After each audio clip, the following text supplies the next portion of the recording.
मैत्रिणींनो, तुमचंही घर रोज साफसफाई करूनही पुन्हा अस्तव्यस्त होतं का? किंवा वीकेंडला फुल क्लिनिंग करूनही 2 दिवसात सगळं मेसी होतं का? तर मग आजचा व्हिडिओ तुमच्यासाठीच आहे. कारण आज मी तुम्हाला सांगणार आहे अशा 10 सिंपल डेली हॅबिट्स ज्या लावल्या तर तुमचं घर नेहमी क्लीन, नीट अँड ऑर्गनाइज राहील, तेही एक्स्ट्रा मेहनत न करता. नमस्कार मैत्रिणींनो, कसे आहात सगळे? आशा करते मस्त आणि मजेतच असाल. तर मी अंकिता आणि तुमचं पुन्हा एकदा स्वागत करते आपल्या यूट्यूब चॅनल स्मार्ट टिप्स मराठीमध्ये. तर मैत्रिणींनो, आपल्यापैकी प्रत्येकजणच आपल्या घराला नेहमी क्लीन ठेवण्याचा प्रयत्न करत असतो. पण खरं सांगायचं म्हटलं तर प्रॉब्लेम क्लिनिंगमध्ये नाहीच, प्रॉब्लेम आहे कन्सिस्टन्सीमध्ये. आपण एकदा डीप क्लिनिंग करतो, पण रोजच्या छोट्या छोट्या सवयी नसल्यामुळे पुन्हा पसारा होतो. म्हणूनच आज मी तुमच्यासोबत काही डेली हॅबिट्स शेअर करणार आहे, ज्या तुमचं काम सोपंही करतील आणि त्याचबरोबर तुमचं घर नेहमी क्लीन अँड ऑर्गनाइज ठेवण्यास मदतही करतील. चला तर मग कुठलीही वेळ न घालवता व्हिडिओला सुरुवात करूया.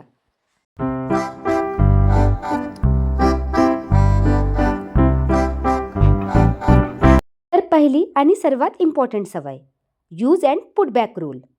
जसं आपण काय करतो, एखादी वस्तू वापरतो आणि म्हणतो नंतर ठेवते, बघा तो नंतर कधी येणारच नाही. जसं तुम्हाला काही उदाहरण देते, आपण कुठून बाहेरून आलो, कपडे चेंज केले की ती चेअर्सवर पडलेले असतात, नाहीतर मग बेडवर पडलेले असतात. या व्यतिरिक्त बरेचदा आपल्या घरातला जो रिमोट असतो तो इकडे तिकडे कुठेही ठेवलेला असतो, वेळेवर मिळत नाही. या व्यतिरिक्त जर घरात ड्रेसिंग टेबल असेल तर ड्रेसिंग टेबलवर एवढी स्टोरेज असताना देखील वरच्या भागाला भरपूर असा मेकअपचा पसारा ठेवलेला असतो. त्याचप्रमाणे आपला किचन ओटा, बरेचदा आपण तिखटमिठाचा डब्बा काढतो, चहापत्तीचे डबे काढतो, वापरतो आणि ते तिथेच ठेवलेले असतात. त्यामुळे किचन ओट्यावर देखील पसारा होतो. त्यासाठी फक्त एक छोटीशी सवय लावायची आहे, जिथून वस्तू काढली तिथेच आपल्याला रिटर्न ठेवायची आहे. जर तुम्ही ही एक छोटीशी सवय लावली ना, की वापरलेली वस्तू लगेच जागेवर ठेवायची, तर तुमचं 50% क्लिनिंगचं काम तिथेच कमी होईल. तसं मी माझ्या ड्रेसिंग टेबलमधून मेकअपच्या वस्तू काढल्या, तर मी काय केलं आहे की असा ऑर्गनायझर विकत घेतला, ज्यामध्ये मी माझ्या रोजच्या ज्या मेकअपच्या वस्तू आहेत त्या ऑर्गनाइज केलेल्या आहे. नियासाठी एक ऑर्गनायझर ठेवलेला आहे आणि तिच्या वडिलांसाठी एक ऑर्गनायझर आहे.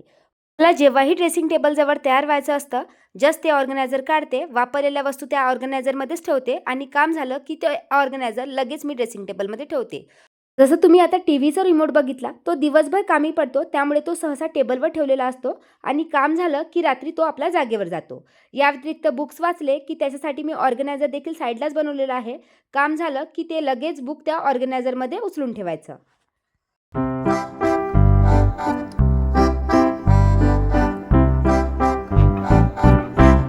दुसरी सवय, क्लीन ॲज यू गो. जसं स्वयंपाक करत असताना बरेचदा भाजी शिजत असते, त्यावेळेस जर तुम्ही रिकामे असाल तर तुमचा जो किचन काउंटरटॉप मीन्स किचन ओटा असतो, तो तुम्ही पुसून काढू शकता. जर थोडाफार भाजी शिजायला वेळ असेल किंवा भात शिजायला वेळ असेल तर उरलेली भांडी वॉश करून ठेवू शकता. मला वाटतं किचन ओट्यावर सर्वात जास्त पसारा होतो तो स्वयंपाक करताना. त्यामुळे अगदी जेव्हा वेळ असतो ना, तेव्हा हे छोटं छोटं काम केलं ना तर किचन ओट्यावर जास्त पसाराही होत नाही. आणि तुम्ही बरेचदा नोटीस केलं असेल की किचन ओट्यावर जास्त पसारा असेल तर आपल्याला कामही सुचत नाही. त्यामुळे जिथून वस्तू काढली तिथे लगेच ठेवायची. बरेचदा काय होतं की भाजीसाठी कापलेल्या ज्या भाज्या असतात त्या ओट्यावरच पडलेल्या असतात, त्यापेक्षा त्यासाठी एक बास्केट ठेवायची. आणि आता माझ्याकडे वेळ होता तर ती बास्केट मी डस्टबिनमध्ये थ्रो केलेली आहे.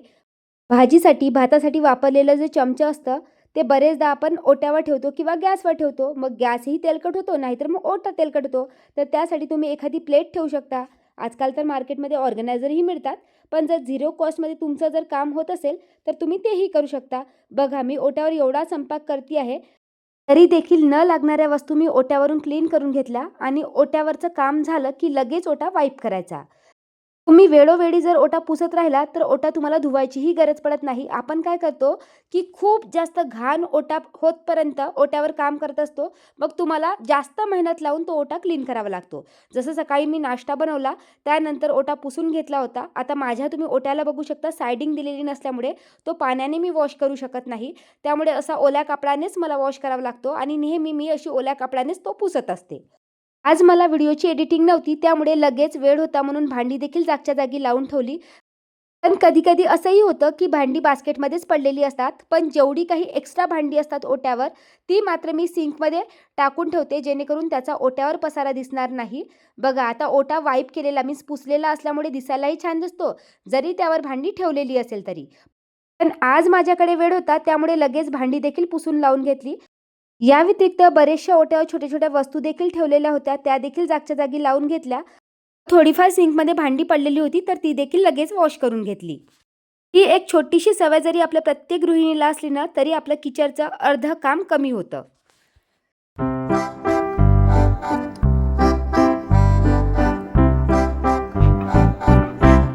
तिसरी सवय अतिशय महत्त्वाची, डेली डिक्लटर. आपण काय करत असतो, की सगळं साठवतो. कधीतरी आपल्याला उपयोगी पडेल म्हणून. पण खरं सांगायचं, जेवढं जास्त सामान, तेवढा जास्त मेस. दररोज 5-10 मिनिटे का होईना, रोज काढायचे. एखादी ड्रॉवर, एखादी शेल्फ क्लीन करण्याचा प्रयत्न करायचा. मी तर हा रूल लावलेला आहे. अगदी घरातला छोटा ना छोटा कोपरा मी रोज क्लीन करत असते. कधी कपड्याची अलमारी झाली, तर कधी किचनमधला छोटासा कप्पा, तर कधी टीव्ही टेबलवरचा पसारा. तर आज मला माझ्या किचनमधलं छोटंसं हे कोटीघर क्लीन करायचं होतं. तुम्हाला हा छोटासा कप्पा दिसत असेल, पण हा खूप मोठा कप्पा आहे. आतमध्ये एक मोठा कॉर्नर यामध्ये रिकामा ठेवलेला आहे आणि यामध्ये माझं भरपूर सामान ठेवलेलं असतं. सहसा हा जो कप्पा आहे मी तो क्लीन करत नाही. यामध्ये सहसा अनयूज सामान जे असतं ना, तेच ठेवलेलं असतं. जेवढी काही एक्स्ट्रा भांडी आहे, मोठमोठ्या बकेट्स आहे, हे जे मोठमोठे तुम्ही टब बघू शकता ते ठेवलेले आहे. ज्या अनयूज बॉटल्स आहे, त्यामुळे या कप्प्याकडे जास्त लक्ष जात नाही. पण बरेच दिवसापासून माझं चाललं होतं, की हा कप्पा काढून व्यवस्थित क्लीन करायचा. यामध्ये भरपूरशा वस्तू ज्या मी वापरत नसेल, भरपूरदा ही उपयोगी वस्तू आहे, कधी ना कधी उपयोगी पडेल, त्यामुळे मी भरपूरसं डिस्पोजेबल सामान वगैरे जमा करत असते. त्यामुळे या ज्या कप्प्याची हालत होती ना, ती पूर्णपणे खराब झालेली होती. त्यामध्ये एक्स्ट्रा सामान ठेवायसाठी देखील जागा होत नव्हती. त्यामुळे आज विचार केला, की जेवढीही बेकार वस्तू आहेत त्या सगळ्या काढून टाकायच्या, जेणेकरून यामध्ये स्टोरेजची कमी पडणार नाही. तर माझ्याकडे जुन्या घरी एक स्टीलची रॅक होती. तुम्ही जर माझे जुने व्हिडिओज बघितले असेल, त्यामध्ये माझे किचनचे व्हिडिओज आहे. तर ती रॅक मी विकली नाही आणि इथे आतल्या साईडला ठेवलेली आहे. तर इम्पॉर्टंट ज्या काही वस्तू आहे, ज्या मला किचनमध्ये लागतात, त्या वस्तू मी तिथे ऑर्गनाईज केलेल्या आहे. त्याचबरोबर जे चौरंगपाट आहे, मोठमोठे टब आहे, ते कुठे ठेवायचा हा फ्लॅटमध्ये बरेचदा प्रश्न पडतो. तर त्या वस्तू मी या छोट्याशा कप्प्यामध्ये ऑर्गनाईज केलेल्या आहे. आणि बघा, आता मी तुम्हाला व्यवस्थित ऑर्गनाईज करून दाखवते. तर बघा, दिसायला आता हा कप्पा किती छान दिसतोय. यातली जर कुठली वस्तू ज्याला मला हवी असेल, तर ती लगेच मिळेल. जशा बघा तुम्ही या प्लेट्स आहे, या मी यूज करत नाही आणि 8 वर्षापासून यूजही केले नाही. तसं तर याला काढून टाकायला हवं आणि मी काढून टाकणार आहे. पण सध्या तरी इथेच ठेवलेल्या आहे आणि ज्या मला वाटत होत्या, की आत्ता बिनकामाच्याच आहे, त्या सगळ्या बॉटल्स वगैरे मी काढून टाकल्या. जसं नियाच्या लहानपणीच्या बॉटल्स आहे.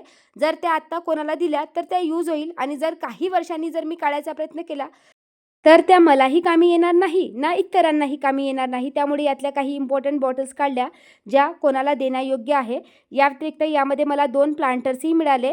मी बरेच दिवसापासून विचार करते आहे, की माझ्या झाडांना प्लांटर्स घ्यावे आणि मला यातच मिळाले. मला माहीतच नाही, की मी कधी ठेवले होते. तर बघा, बरेचदा आपण काय करतो, की आपल्या घरातच वस्तू असतात, पण विसरून जातो. बघा, हे किती सुंदर प्लांटर आहे. माझ्या जुन्या व्हिडिओमध्ये शेअरही केलेले आहे. तर ज्यूट प्लांटर मी बनवले होते, जे डिस्पोजेबल बॉक्सेस असतात ना. तर बघा, माझी जी ही गेस्ट रूम आहे ना, त्यामध्ये असे झाडं ठेवलेले आहे आणि या झाडांचे जे प्लांटर्स आहेत ते खराब झाले होते. तर मी विचार करतच होते, की यासाठी नवीन काहीतरी बनवावं, नाहीतर घ्यावं. पण दिवस काही निघत नव्हता, कारण बाकीच्याही वस्तू घ्यायच्या असतात आणि मला हे सुंदरसे प्लांटर मिळाले. तर हे ज्यूट प्लांटर आहे, मीन्स जी आपली ज्यूटची दोरी असते ना, त्यालाच मी फेविकॉलने स्टिक केलं आहे. जे आपले डिस्पोजेबल बॉक्सेस असतात, रसगुल्ल्याचे बॉक्सेस असतात किंवा आपण मिठाईचे बॉक्सेस वगैरे आणतो ना, आणि काही मिरर्स वगैरे लावून त्याला डेकोरेट केलं आहे आणि यात बघा, आता दिसायला किती सुंदर दिसतो आहे हा कॉर्नर. तर बघा, अगदी छोटी-छोटी अशी डिक्लटरिंग जरी आपण आपल्या घरातली केली, तर ज्या वेस्ट वस्तू असतात त्याही फेकल्या जातात. आपलं घर देखील नेहमी स्वच्छ आणि नीटनेटकं राहतं.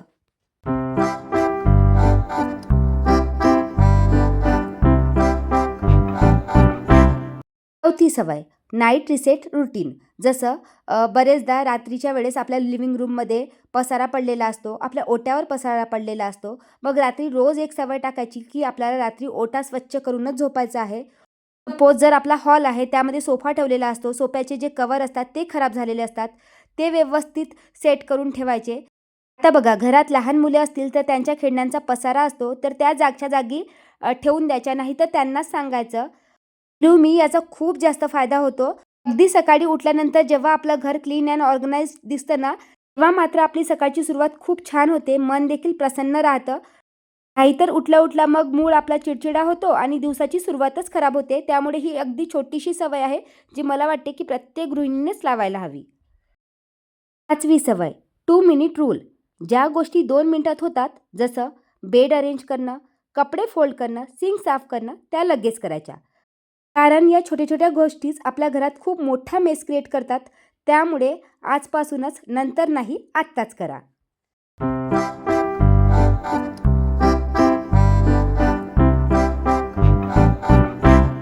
6वी सवय, जी अतिशय महत्त्वाची, जी माझ्या प्रत्येक व्हिडिओमधून मी तुम्हाला सांगत असते.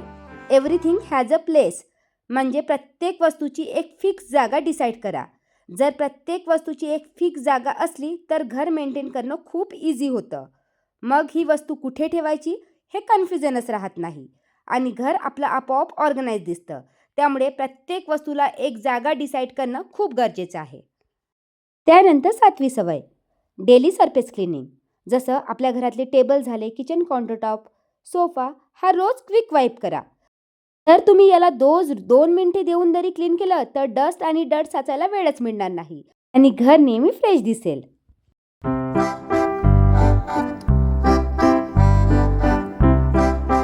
त्यानंतर 8वी सवय, 1 इन 1 आउट रूल. मीन्स एखादी नवीन वस्तू घेतली की लगेच एक जुनी वस्तू घरातून काढून टाकायची. यूज करण्यायोग्य असेल तर कोणाला डोनेट करायची. त्यामुळे आपल्या घरात अननेसेसरी सामान वाढणार नाही. मी बघितलं असेल, माझं घर खूप मोकळं ठेवलेलं आहे. मी काय करते की जेवढ्याही बिनकामाच्या वस्तू असतात त्या लगेच काढत असते आणि त्यामुळे घरात अननेसेसरी वस्तूंचा पसारा होत नाही. तर तुम्हाला तुमच्या घराला खरंच ऑर्गनाइज ठेवायचं आहे, मोकळं ठेवायचं आहे, कारण जेवढं घर मोकळं तेवढं मेंटेन करायला इझी असतं. त्यामुळे बिनकामाच्या वस्तू लगेच काढून टाका. ह्या एका छोट्याशा सवयीमुळे तुमच्या घरात पसाराच होणार नाही. त्यानंतरची नेक्स्ट सवय, फॅमिली इन्व्हॉल्वमेंट. खूप महत्त्वाची सवय मला वाटते. घर सगळ्यांचं आहे, त्यामुळे काम पण सगळ्यांनीच करायला हवं. पुढे घरातल्या प्रत्येकाला छोट्या-छोट्या सवयी लावा. जसं मी माझ्या मुलीला तिचे टॉईज ऑर्गनाइज करण्याचं काम दिलेलं आहे. नवरोबांना फक्त सांगते की ब्लँकेट घडी करून ठेवा. जर टॉवेल तुम्हाला बाहेर वाळत घालता येत नसेल तर जस्ट चेअरवर वाळू घालून ठेवा. मला वेळ मिळेल तर मी स्टँडवर टाकेल. ह्या छोट्या-छोट्या गोष्टी करण्यात जरी घरातल्या सगळ्यांनी थोडी-थोडी मदत केली ना, तरी आपल्यावर सगळ्या कामाचा लोड पडत नाही आणि आपलं घर इझिली मेंटेन करणं सोपं होतं.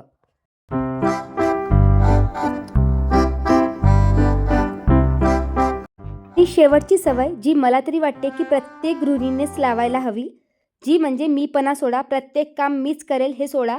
असं केल्यानं आपण काम तर करतो, आपलं घर देखील ऑर्गनाइज राहतं, घरात वस्तू देखील जागच्या जागी ठेवल्या जातात.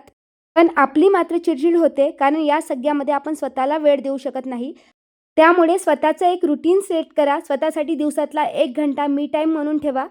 त्या वेळात आपल्या आवडीनिवडी जपा. जर तुमचं मन चिडचिड असेल, तुमचं मनच प्रसन्न नसेल, तर मग घर कितीही ऑर्गनाइज असेल किंवा क्लीन असेल, तर त्याला काही अर्थ नाही. त्यामुळे रोजच्या धावपळीच्या जीवनामधून रोजचा 1 तास तरी स्वतःसाठी काढण्याचा प्रयत्न करा. स्वतःला एक रुटीन लावा, चांगल्या सवयी लावा, जेणेकरून तुमचं घर देखील ऑर्गनाइज राहील आणि तुमचं मन देखील प्रसन्न राहील. तर मैत्रिणींनो, नेहमी लक्षात ठेवायचं की परफेक्ट घर असणं गरजेचं नाही, पण काही कन्सिस्टंट हॅबिट्स असणं खूप महत्त्वाचं आहे.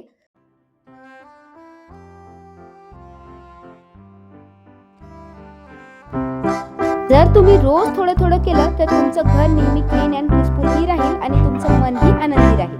चला तर मैत्रिणींनो, व्हिडिओ इथेच एंड करते. आशा करते की आजचा व्हिडिओ तुम्हाला नक्कीच आवडला असेल. व्हिडिओ युजफुल वाटला असेल तर व्हिडिओला लाईक करा, हाईप करा आणि तुम्हाला हा व्हिडिओ कसा वाटला हे कमेंट करून नक्की कळवा, जेणेकरून मलाही मोटिवेशन मिळेल. या व्यतिरिक्त आजपासून तुम्ही यातली कुठली सवय लावणार आहे किंवा यातल्या कुठल्या सवयी जर तुम्हाला असेल तर ते देखील मला कमेंट करून नक्की सांगा.